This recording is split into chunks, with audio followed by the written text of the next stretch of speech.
பேசாம இந்த கம்பெனிக்கு நீங்க பின்னாடி இருக்கிற கம்பெனிக்கு நீங்க ஓனர் ஆயிடுங்களேன். பேசாம பின்னாடி இருக்கிற கம்பெனிக்கு நீங்க ஓனர் ஆயிடுங்களேன்.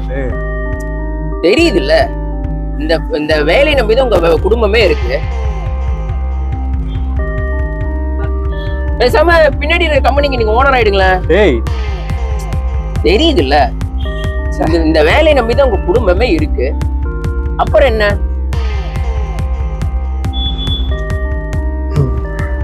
என்ன இதுக்குதான் என்னமோ ப்ரோ, நான் என் மனசு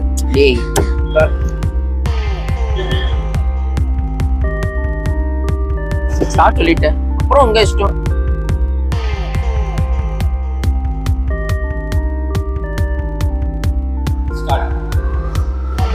ஷூட்டிங் தான் வந்திருக்கேன். ஒரே ஸ்வெட்